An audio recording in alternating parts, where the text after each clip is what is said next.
अंतरिक्ष यात्रियों की इम्यूनिटी और गुरुत्वाकर्षण का सीधा कनेक्शन। चांद और मंगल पर भविष्य तलाशने में एक बेहद जरूरी कदम।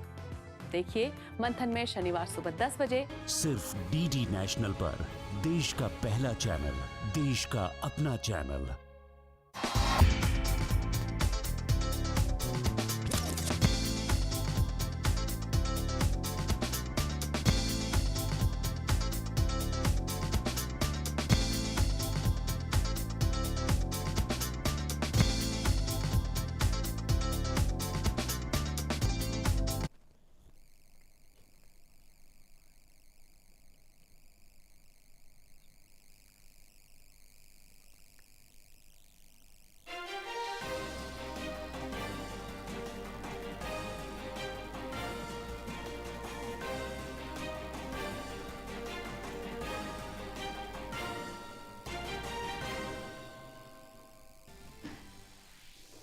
मुंबई के गोरेगांव में वाक़े 7 मंजिला इमारत में लगी आग, 6 की मौत, 30 से ज़ायद जख्मी, 6 अफराद की हालत तशवीशनाक।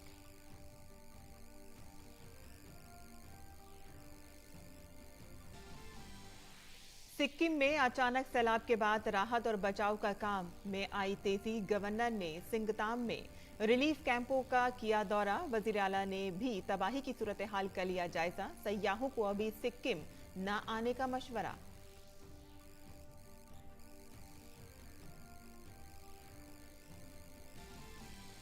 बाएं बाजू की इंतहा पसंदी पर आज दिल्ली में होगी अहम जायजा मीटिंग। मरकजी वजीर दाखिला अमित शाह करेंगे सदारत। नक्सल मुतासरा रियासतें मीटिंग में करेंगी शिरकत।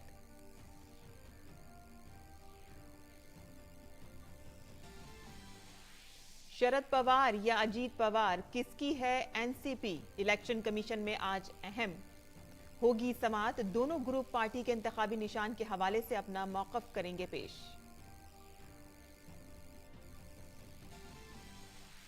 मॉनेटरी पॉलिसियों का जायजा लेने के बाद रिजर्व बैंक आज करेगा नताइज का ऐलान। गुज़िश्ता 6 महीनों से मुस्तहकम रेपो रेट पर सबकी नजरें मरकूज।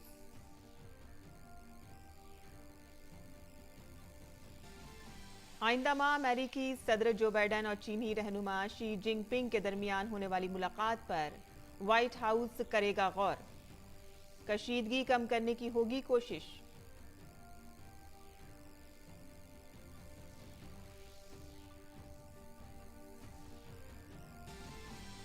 और खेल की खबरों में एशियाई खेलों में भारत और बांग्लादेश के दरमियान सेमीफाइनल मुकाबला जारी। भारत ने टॉस जीतकर पहले गेंदबाजी का किया फैसला। मर्दों के हॉकी के फाइनल में आज भारत का मुकाबला जापान से। दीगर खेलों में भी भारतीय खिलाड़ी दिखाएंगे अपना दमखम।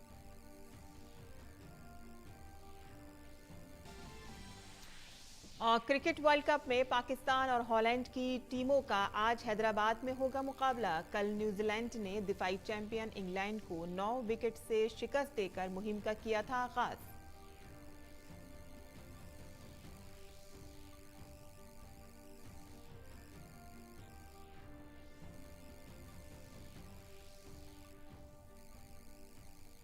आदाब नाज़रीन, खबरनामे में आपका इस्तकबाल है। मैं हूं साइमा खान। अब खबरें तफसील से। और सबसे पहले बात करते हैं मुंबई से, जहां मुंबई के गोरेगांव की एक 7 मंजिला इमारत में आग लगने से 6 अफराद की मौत हो गई है, जबकि 2 दीगर अफराद की हालत नाजुक बताई जा रही है। मुंबई पुलिस के मुताबिक बचाए गए 30 अफराद में से 6 लोगों की हालत ठीक नहीं है और जिन अफराद को बचाया गया है उनको BMC के मुख्तलिफ अस्पतालों में भेज दिया गया है। इतलात के मुताबिक इमारत में देर रात शदीद आग लग गई थी, जिस पर बड़ी मशक्कत के बाद आज सुबह काबू पाया गया।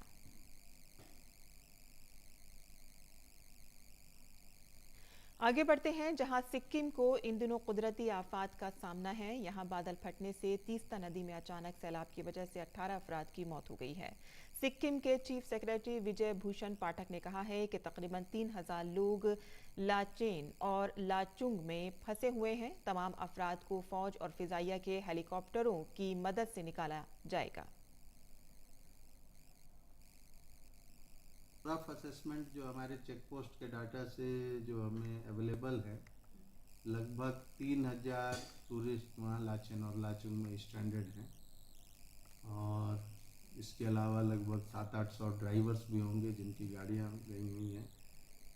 लगभग उसमें 3000 में 150 लोग शायद मोटरसाइकिल से गए हैं। आर्मी और एयरफोर्स के हेलीकॉप्टर के थ्रू हम इवैक्यूएट करेंगे। जो लाचेन लाचुंग में लोग हैं, आर्मी ने अपनी कम्युनिकेशन लिंक जो उपलब्ध हैं अभी वॉइस ओवर इंटरनेट, उसके थ्रू उन लोगों के परिवार से उनकी बातचीत करा दी है, जिससे उनके परिवार को उनकी कुशलता के बारे में जानकारी मिल चुकी है।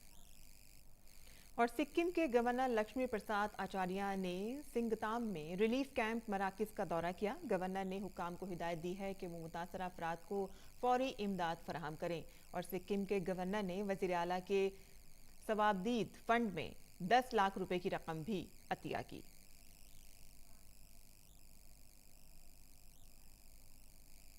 सिक्किम में अचानक आए सैलाब की वजह से हुकूमत ने सयाहों से रियासत का सफर न करने की अपील की है। हुकूमत ने कहा है कि सयाह अपने सफरी मंसूबे उस वक्त तक मुलतवी कर दें कि जब तक हालात मामूल पर न लौट आएं। रियासती इंतजामिया ने सैलाबज़दा मंगन जिले में फंसे हुए लोगों से अपील की है कि वो न घबराएं, क्योंकि मुतालिका हुक्काम उनसे इनखला का अमल शुरू करेंगे।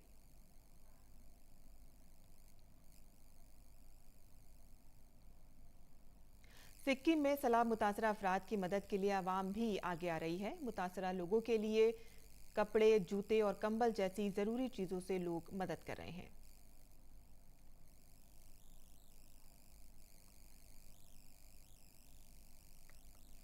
मरकजी वजीर दाखिला अमित शाह आज बाएबाजों की इंतहा पसंदी पर एक जायजा मीटिंग की सदारत करेंगे। मीटिंग में नक्सल मुतासरा रियासतें शिरकत करेंगी और इसके अलावा मरकजी दाखिला सेक्रेटरी समेत कई सीनियर अफसरान, सेंट्रल आर्म्ड पुलिस फोर्स के आला अफसरान भी मौजूद रहेंगे। इस मीटिंग का मकसद बाएबाजों की इंतहा पसंदी से मुतासरा रियासतों की तरक्की के लिए मरकजी हुकूमत के अज़्म को पूरा करना है। इस मीटिंग में बिहार, उड़ीसा, महाराष्ट्र, तेलंगाना, मध्य प्रदेश, झारखंड, आंध्र प्रदेश, छत्तीसगढ़, मगरबी बंगाल और केरला की रियासतों के नुमाइंदे शिरकत कर सकते हैं। ये वो रियासतें हैं जो बाएबाजों की इंतहा पसंदी या नक्सल मसले से मुतासरा हैं। मरकजी वजारत दाखिला बाएबाजों की इंतहा पसंदी के खतरे से निमटने के लिए 2015 से कौमी पॉलिसी और एक्शन प्लान पर काम कर रही है। इस पॉलिसी से बाएबाजों के तशद्दुद में कमी आई है। एनसीपी यानी कि नेशनलिस्ट कांग्रेस पार्टी किसके पास होगी? पार्टी के इंतखाबी निशान घड़ी पर किसका हक होगा? जीतेगा कौन, चचा या भतीजा? इन सवालात का जवाब शायद चंद दिनों में मिल जाएंगे। दर हकीकत आज का दिन बहुत अहम हो सकता है, क्योंकि दिल्ली में इलेक्शन कमीशन के दफ्तर में इस अहम मामले की समाअत होने वाली है, जिसमें दोनों चचा शरद पवार और उनके बाकी भतीजे अजीत पवार अपना मौक़िफ़ पेश करने के लिए मौजूद होंगे। वहीं समाअत से कबल पार्टी के सीनियर लीडर शरद पवार ने अपने बयान में दावा किया है कि सब जानते हैं कि पार्टी का बानी कौन है। शरद पवार ने यह भी कहा है कि आवाम क्या सोचती है, ये भी बहुत अहम है। दरअसल जब से अजीत पवार ने एनसीपी से बगावत की है, उस वक्त से एनसीपी पर कंट्रोल के लिए चचा और भतीजा आमने सामने हैं। इस सिलसिले में अजीत पवार ग्रुप ने इलेक्शन कमीशन में हलफनामा दाखिल किया था। वहीं शरद पवार खेमे ने भी इलेक्शन कमीशन में एक कैविएट दाखिल करते हुए दरख्वास्त की थी कि पार्टी की लड़ाई से मुतालिक कोई भी हिदायत देने से पहले उनकी बात सुनी जाए। शरद पवार की कायम करदा एनसीपी में 2 जुलाई को फूट पड़ गई थी, जब अजीत और 8 एमएलए एकनाथ शिंदे और देवेंद्र फडणवीस की हुकूमतों में शामिल हुए। अगर हम इसके तकनीकी हक़ाइक़ को समझें तो जब भी पार्टियां टूटती हैं तो उनके इंतखाबी निशान पर हक से मुतालिक तनाज़ा पैदा होने का इम्कान होता है। इलेक्शन कमीशन इस मामले पर सिंबल ऑर्डर 1968 के पैरा 15 का इस्तेमाल करते हुए फैसला करता है। इलेक्शन कमीशन को यह इख्तियार हासिल है कि वो किसी सियासी जमात की मिल्कियत के तनाज़े पर उसका इंतखाबी निशान जब्त कर सकता है। कमीशन को 1968 के हुक्मनामे के तहत सियासी जमातों को शिनाख्त और निशान अलॉट करने का भी इख्तियार हासिल है। मरकजी हुकूमत ने Jammu Kashmir democratic freedom party JKD IFP को गैर कानूनी सरगर्मियों की रोकथाम एक्ट के तहत गैर कानूनी करार दिया है। ये तंजीम 1998 से मुल्क दुश्मन सरगर्मियों में मुलव्विस है। वजारत दाखिला ने इस सिलसिले में कहा है कि उसके अरकान हमेशा भारत में अलहदगी पसंदी और दहशत गर्दाना सरगर्मियों को फ़रोग़ देने में मुलव्विस रहे हैं। तंजीम के अरकान अवाम को उकसाकर कश्मीर को एक अलहदा इस्लामी रियासत बनाना चाहते हैं, जो कि भारत की खुद मुख्तारी, सलामती और सालमियत के लिए ख़तरा है। इस तंजीम के खिलाफ मुख्तलिफ दफ़ात के तहत कई मुजरिमाना मुकदमात दर्ज हैं। बीजेपी तेलंगाना असेंबली इंतखाबात को अपना हदफ बनाकर आगे बढ़ रही है और इसके तहत रियासती अहदेदारों की मीटिंग शुरू हो गई है। दूसरी जानिब बीजेपी के कौमी सदर JP नड्डा आज तेलंगाना में पार्टी की रियासती कौंसिल के इजलास में शिरकत करेंगे। तेलंगाना में आइंदा माह असेंबली इंतखाबात होंगे और इससे कबल बीजेपी अपनी तैयारियों को हतमी शक्ल देने में मसरूफ है।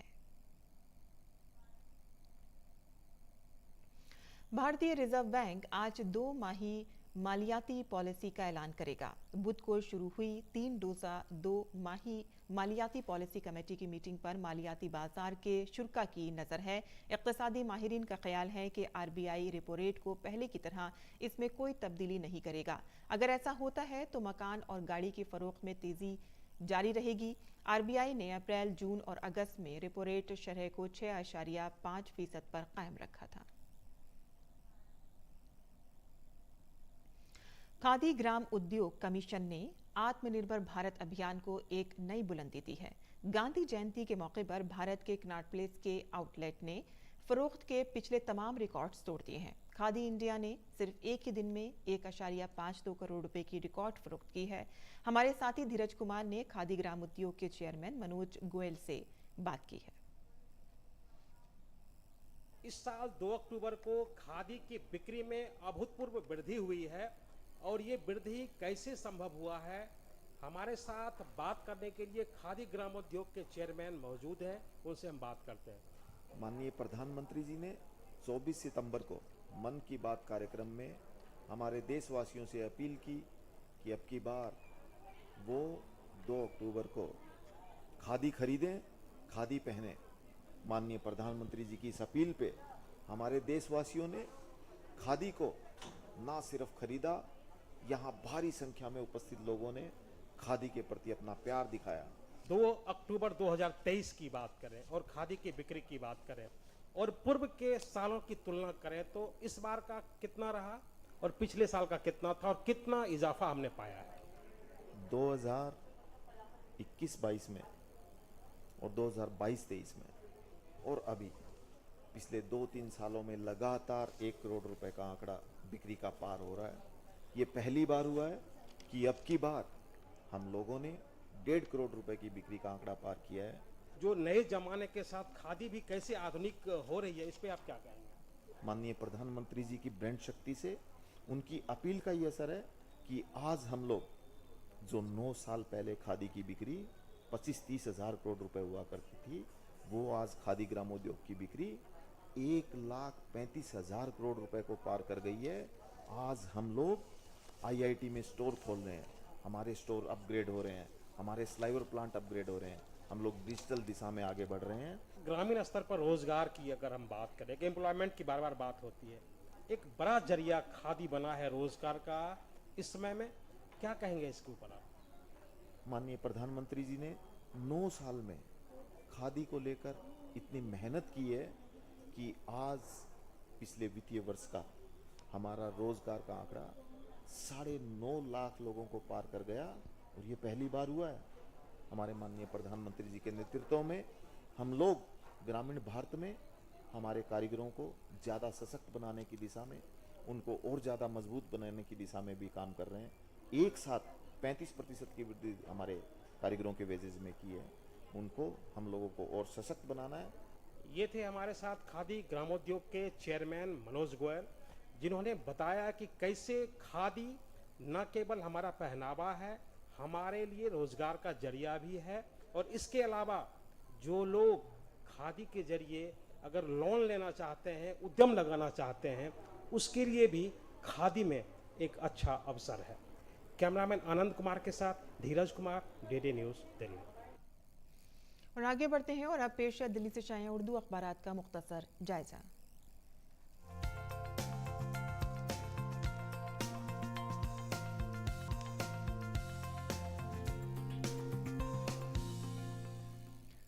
तो दिल्ली से चाहे उर्दू के अखबारात पर नज़र डालें तो रोज़नामा राष्ट्रीय सहारा के सफ़े अव्वल की जो सुर्खी है, कनाडा के सिफारतकार दाखिली उमूर में करते हैं मदाखलत, दोनों मुल्कों के दरमियान तवाज़ुन पैदा करने की ज़रूरत है। दरअसल खालिस्तानी हामी हरदीप सिंह निज्जर के कत्ल को लेकर हिंदुस्तान और कनाडा के दरमियान तनाज़ा जारी है। दरियासना वज़ारत ख़ारजा के तर्जुमान अरिंदम बागची ने कहा है कि हिंदुस्तान में कनाडा के ज़्यादा सिफारतकार हैं और ऐसे में तवाज़ुन पैदा करने की ज़रूरत है। आगे की सुर्खियों पर नज़र डाल लेते हैं, जहां दिल्ली में मेट्रो में सफ़र करने वालों के लिए एक खबर है। अब दिल्ली मेट्रो के तमाम स्टेशनों से मुसाफिर आज से व्हाट्सएप पर मबनी टिकट खरीद सकते हैं। डीएमआरसी ने ये नई सहूलत दस्तयाब की है। आगे बढ़ते हैं और आगे की सुर्खियां देख लेते हैं, जहां इसके आलमी सफ़े से खबर है, मौसमियाती तब्दीलियों का ही ये नतीजा है कि सितंबर को इंसानी तारीख का गर्म तरीन महीना करार दिया गया है। आम तौर पर सितंबर में सर्दी की आमद हो जाती है, लेकिन इस बार ऐसा नहीं हुआ है और ये मौसमियाती तब्दीलियों का नतीजा करार दिया जा रहा है। रोज़नामा इनकलाब की सुर्खियों पर नज़र डालते हैं और इसके खेल के सफ़े से यहाँ हमने दो सुर्खियाँ ली हैं, जहाँ भारत की तरफ से एशियन गेम्स में ज़बरदस्त कारकर्दगी देखने को मिली है। हिंदुस्तान के एशियन गेम्स में गोल्डन हैट्रिक, तीरंदाजी के कंपाउंड मुकाबले में हिंदुस्तानी खिलाड़ियों ने 2 सोने के तमगे जीते हैं। स्क्वाश में पलिकल और हरिंद्र की मिक्स्ड जोड़ी ने तलाई तमगा जीता है, अपने नाम किया है, और घोषाल को चांदी का तमगा मिला है। आगे बढ़ते हैं और दूसरी खबर है आलमी कप के हवाले से है, जहां आलमी कप का शानदार आगाज हो चुका है और आलमी कप में न्यूजीलैंड का धमाकेदार जीत के साथ आगाज हुआ है। तो ये थी अखबारात की सुर्खियां जो हमने आपके लिए चुनी थी और आगे बढ़ते हैं और अब आपको पाई फाउंडेशन की एक कोशिश दिखाते हैं, जो पुणे जिला परिषद के साथ मिलकर महाराष्ट्र के पुणे जिले में तमाम जिला परिषद स्कूलों को डिजिटल बना रहा है। डिजिटल टूल्स का इस्तेमाल तलबा में प्रोग्रामिंग की महारत, मसले को हल करने और सोच को फरोग देने के लिए किया जा रहा है। आइए देखते हैं हमारी ये खास रिपोर्ट। पसमानदा पसे मंजर से ताल्लुक रखने वाले तलबा और मुतवस्सित तबके से ताल्लुक रखने वाले वो तालिबे इल्म जिनकी रसाई मयारी तालीम तक नहीं है, ऐसे तलबा अब बेहतर तालीम हासिल कर सकते हैं और नई टेक्नोलॉजी से वाकिफ हो सकते हैं। कंप्यूटर साइंस का इस्तेमाल, खास तौर पर डिजिटल ख्वानदगी, तलबा को घर पर आ रही परेशानियों और रुकावटों पर काबू पाने में मदद देगी। यहाँ असातिज़ा को तलबा के तालीमी मयार को बढ़ाने और डिजिटल महारतों की नशोनुमा के लिए डिजिटल वसाइल इस्तेमाल करने की भी तरकीब दी जाती है। इस मकसद के हुसूल के लिए वसी तरबियत फराहम की जा रही है। ये पाई फाउंडेशन की एक कोशिश है जो पुणे जिला परिषद के साथ मिलकर महाराष्ट्र के पुणे जिले में तमाम जिला परिषद स्कूलों को डिजिटल बना रही है। पाई फाउंडेशन की इस मुस्बत सोच को देखते हुए अब अमेज़न इंडिया ने भी मदद का हाथ बढ़ाया है। डिजिटल टूल्स का इस्तेमाल तलबा में प्रोग्रामिंग की महारत, मसले को हल करने और तनकीदी सोच को फरोग देने के लिए किया जा रहा है। अमेज़न फ्यूचर इंजीनियर्स और पाईजैम फाउंडेशन के संयुक्त प्रयत्नों से हम लोगों ने एक ऐसा प्रकल्प पुणे जिला परिषद के स्कूलों में किया है जिसके माध्यम से बच्चे जो वहाँ पे पढ़ने जो विद्यार्थी हैं उनको पता चलता है कि आसपास की जो समस्या है उस पे विज्ञान के माध्यम से किस प्रकार के सॉल्यूशंस वो ढूंढ सकें। इसमें विशेष ये बात है कि जब वो इस बारे में सोचते हैं और किसी एक प्रकार की प्रोजेक्ट को पूरा करते हैं तो उनको इंजीनियरिंग के तरफ रुचि बढ़ती है, विज्ञान और गणित के तरफ रुचि बढ़ती है और इसके वजह से उनकी जो एक ओवरऑल अंडरस्टैंडिंग है, कॉन्सेप्चुअल क्लैरिटी है, उसमें सुधार होती है और उसके वजह से बच्चों में जो उनकी जो शिक्षण क्षमता है उसमें हमें सुधार दिख रही है। इस इक़दाम के मुस्बत नताइज भी सामने आ रहे हैं। मुख्तलिफ कोचिंग प्रोग्रामों ने तलबा की दिलचस्पी और तजस्सुस में इजाफा किया है। हमें पाईजैम फाउंडेशन की तरफ से हमें पाई लैब मिली और उसमें हमें फिजिकल कंप्यूटिंग मतलब डिस्टेंस सेंसर, मॉइस्चर सेंसर जैसे सेंसर यूज करके हम हमारे लाइफ के बहुत सारे प्रॉब्लम सॉल्व कर सकते हैं। हम इस प्रोजेक्ट को हमारे घर के कामों में भी उपयोग कर सकते हैं। इसी प्रोजेक्ट से हमें बहुत फायदा होता है। पाई फाउंडेशन के जरिए पूर्णा जिला परिषद के स्कूलों में पे लैब की सहूलियात कायम की गई हैं। मजीद 12 असातिज़ा को कंप्यूटर साइंस से मुताल्लिक मुख्तलिफ कोचिंग प्रोग्राम सिखाने की तरबियत दी है।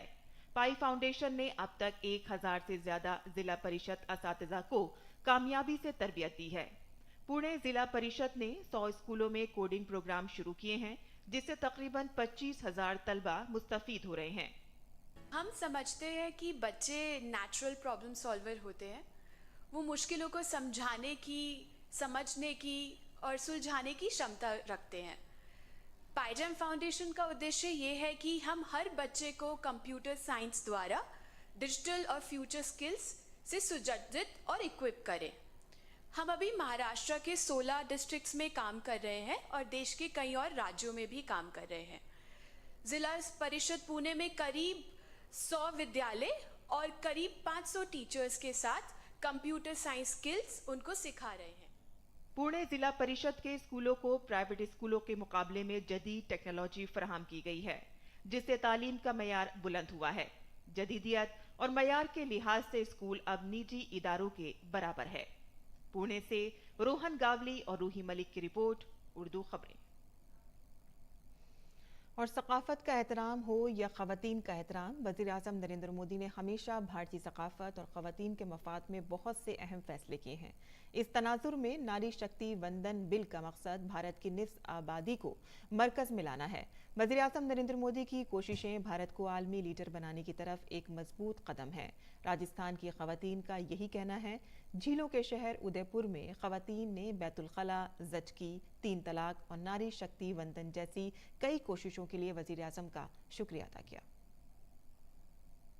यत्र नार्यस्तु पूज्यन्ते रमन्ते तत्र देवता, यानी कि जहाँ नारियों का सम्मान होता है, उनको पूजा जाता है, वहाँ देवताओं का वास होता है। ये भारत की संस्कृति है और नारी शक्ति वंदन विधेयक निश्चित रूप से राजनीति के क्षेत्र में महिलाओं के सम्मान को बढ़ाने वाला विधेयक है। सबसे पहले तो हम हमारे माननीय प्रधानमंत्री मोदी जी को बहुत बहुत धन्यवाद देना चाहेंगे कि उन्होंने हमारी महिलाओं की चिंता करी कि आज महिलाएं इतनी कम राजनीति में है। राजनीति में तो बहुत है, लेकिन उनको केवल पंचायती राज तक ही मिलता है। आगे MP MLA बनने में उनको इतना नहीं मिलता है। तो उन्होंने हमारी सोची और इतनी महिलाओं को जब एक साथ राजनीति में लोकसभा और विधानसभा में बैठेंगी तो जो दृश्य होगा वो वास्तव में देखने लायक होगा। जब लाल किले से वो प्रथम बार प्रधानमंत्री बने थे, तभी उन्होंने लाल किले से जो घोषणा करी थी वो थी शौचालय की और महिलाओं के खाते खोलने की। तो देखिए, एक छोटी सोच को तब कोई समझ नहीं पाया था, लेकिन इसके पीछे कितनी बड़ी सोच थी। तो निश्चित तौर पर मोदी सरकार जो है, बीजेपी की जो सरकार है, वो आकांक्षा और अपेक्षाओं वाली सरकार रही है। नारी के बारे में वो शुरू से ही सोचते आए हैं। सबसे पहले तो उन्होंने उज्ज्वला जो योजना है वो भी महिलाओं के बारे में सोची है। उसके बाद में शौचालय और 3 तलाक जो महिलाओं से संबंधित है वो भी उन्होंने, मोदी जी ने महिलाओं के बारे में सोचा। 1996 से देवगौड़ा जी की सरकार ने ऐसा सोचा था कि महिला आरक्षण बिल लाया जाए, लेकिन आप देखिए कि 27 वर्षों तक भी ऐसा पारित नहीं हुआ। यह सिर्फ मोदी जी की ही सोच हो सकती है और मुझे लगता है, या हम सभी महिलाओं को लगता है कि जहां व्यक्ति की सोच समाप्त हो जाती है, मोदी जी की सोच वहां से प्रारंभ होती है। आप देखिए कि उन्होंने सत्ता संभालते ही सत्यम शिवम सुंदरम जो दूरदर्शन का स्लोगन हटा दिया गया था, कितने क्रूरता पूर्वक ये हमारे साथ है, भारतीयों के साथ, कि सत्यम शिवम सुंदरम को वो वापस लाए।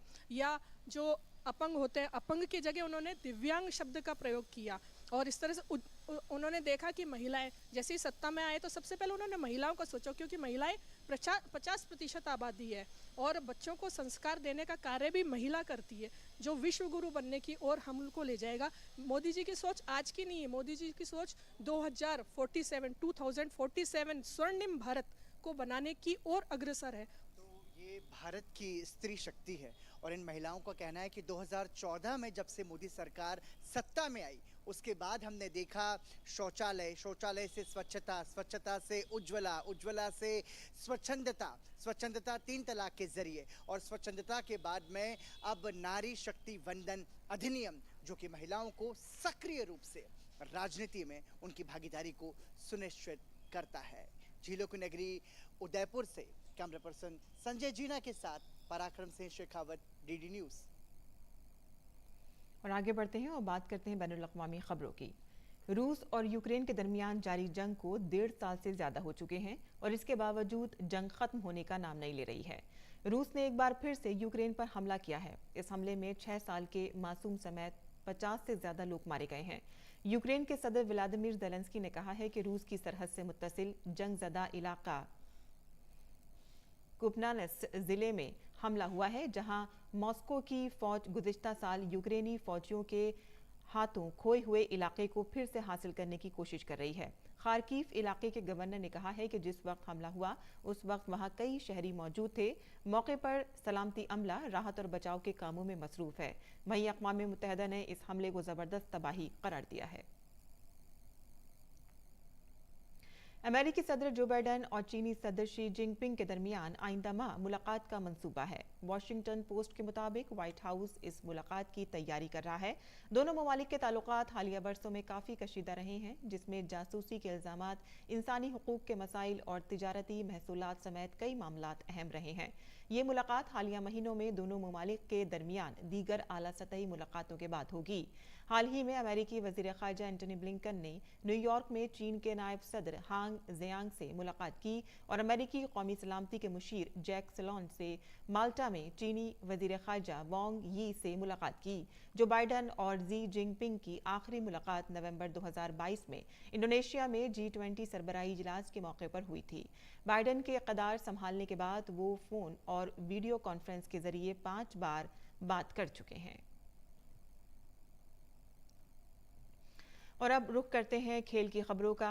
चीन के शहर हांगजू में जारी 19वें एशियन गेम्स में भारतीय खिलाड़ियों की जबरदस्त कारकर्दगी जारी है। मर्दों के क्रिकेट के सेमीफाइनल मैच में आज भारत ने बांग्लादेश को शिकस्त देकर फाइनल में जगह बना ली है। भारत ने विकेट के नुकसान पर 9 ओवर 2 गेंद पर ही हदफ को हासिल कर लिया। भारत ने टॉस जीतकर पहले गेंदबाजी का फैसला किया और पहले बल्लेबाजी करते हुए उतरी बांग्लादेश ने 9 विकेट के नुकसान पर 96 रन ही बना सकी। और इसके अलावा भारत आज मर्दों के हॉकी के फाइनल में जापान के खिलाफ मैदान में उतरेगा। भारतीय खिलाड़ी आज दीगर खेलों में भी अपना दमखम दिखाएंगे। और एशियाई खेलों में शानदार कारकर्दगी का मुजाहिरा करते हुए खवातीन कबड्डी टीम ने फाइनल में रसाई हासिल कर ली है। भारतीय खवातीन कबड्डी खिलाड़ियों ने नेपाल को 61-17 के बड़े फर्क से शिकस्त देकर फाइनल में जगह बनाई है। और आईसीसी क्रिकेट आलमी कप के दूसरे मैच में आज हॉलैंड और पाकिस्तान की टीमें आमने सामने होंगी। ये मैच हैदराबाद में खेला जाएगा। दोनों ही टीमें प्रैक्टिस मैचों में एक भी कामयाबी हासिल नहीं कर सकीं। ऐसे में दोनों टीमें आज के मैच में जीत दर्ज करके अपनी मुहिम का आगाज जीत के साथ करने की कोशिश करेंगी। और कल के खेले गए टूर्नामेंट के पहले मैच में न्यूजीलैंड ने दिफाई चैंपियन इंग्लैंड को 9 विकेटों से शिकस्त देकर अपनी मुहिम का शानदार आगाज किया।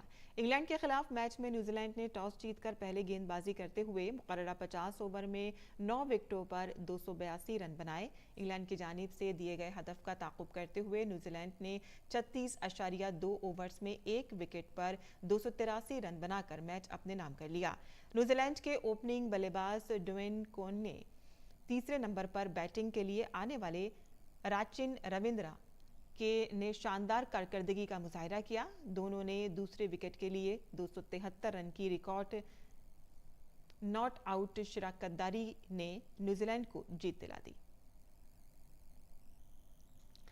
और अब पेश है मौसम का मिजाज।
और इसी के साथ ही हमारा खबरनामा यही ख़त्म पजीर होता है। हमारी पूरी टीम को दें इजाज़त। आदाब।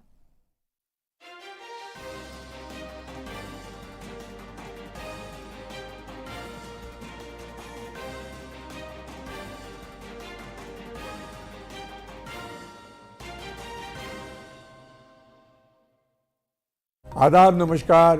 मैं कुंतीपुत्र अर्जुन फिरोज खान आप सबको आदाब करता हूं और प्रणाम करते हुए